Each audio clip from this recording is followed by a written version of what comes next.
नमस्कार, आप देख रहे हैं वी टाइम न्यूज। बढ़ते हैं झारखंड की खबरों की ओर। पाकुड़ जिले की पाकुड़ विधानसभा क्षेत्र में व्यापक पैमाने पर मनरेगा सहित अन्य कल्याणकारी योजनाओं में गड़बड़ झाला सामने आई है।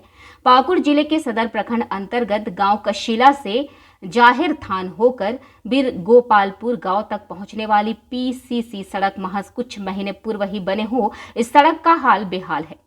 इस सड़क की लंबाई करीब 1 किलोमीटर है। इस सड़क किनारे ना मिट्टी डाले गए हैं और ना ही साइड फिलिंग की गई है, बल्कि सड़क जवानी में ही दम तोड़ने की कगार पर पहुंच चुका है।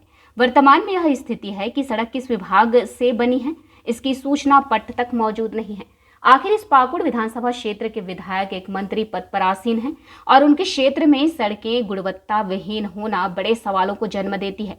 आखिर गुणवत्ता से समझौता किस प्रकार और किनके संरक्षण में धड़ल्ले से जारी है। इस सड़क के अलावा पाकुड़ सदर प्रखंड के पंचायत नरोत्तमपुर की मनरेगा योजना का हाल इस तरह है कि यहां मनरेगा योजना के गुणवत्ता मानकों के खिलाफ कार्य और योजनाओं का चयन किया जाता है। कालिदासपुर के कशीला मोड़ से आगे मॉडल स्कूल को जाने हेतु पूर्व में मुख्य फंड से 14वें वित्त आयोग के पैसे से पीसीसी सड़क बनी थी। उक्त सड़क के किनारे ही तहसील कार्यालय बना है। वर्तमान स्थिति यह है कि 14वें वित्त आयोग की सड़क के ऊपर ही पीसीसी सड़क का निर्माण कार्य किया गया है, जिनसे स्पष्ट है कि 14वें वित्त आयोग के पैसों का दुरुपयोग किया गया है। इस सड़क में भी गुणवत्ता मानकों के विरुद्ध निर्माण कार्य किया गया है। कशीला से कालिदासपुर तक पहुंचने वाले मोड़ से कुछ दूरी पर मनरेगा योजना के तहत कई सिंचाई कूप, डोबा, तालाब का निर्माण पूर्व में करवाया गया है। अगर आप सिंचाई कूप निर्माण का अवलोकन करते हैं तो आपको सिंचाई कूप में मुश्किल से कूप की गहराई 20 फीट दिखाई देगी। इस कूप निर्माण की खास बात यह है कि इस कूप में कहीं भी बालू का प्रयोग नहीं किया गया है। केवल पत्थर का धूला से सीमेंट को मिलाकर 3 नंबर या बंगला ईंट से सिंचाई कूप का निर्माण किया गया है।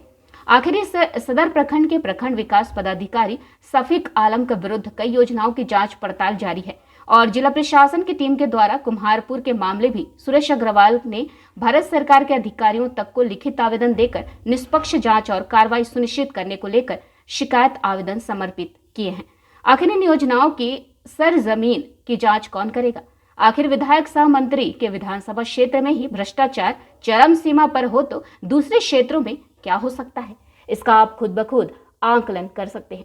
पाकुड़ सदर प्रखंड के रामचंद्रपुर पंचायत का पंचायत भवन का खिड़की तोड़कर बगैर किसी सरकारी आदेश के दरवाजा खोलकर आधार कार्ड सेंटर खोला जाना कहां तक उचित है?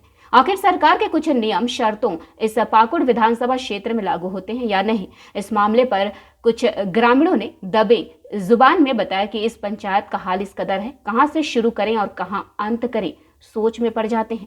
इस गांव के अगल बगल जितने स्वास्थ्य उपकेंद्र बनाए गए हैं उस स्वास्थ्य केंद्र में रात को वेश्यावृत्ति होती है। लड़के और लड़कियों का एक सुरक्षित अड्डा का निर्माण किया गया हो जैसे। वी टाइम न्यूज के लिए एहसान आलम की रिपोर्ट।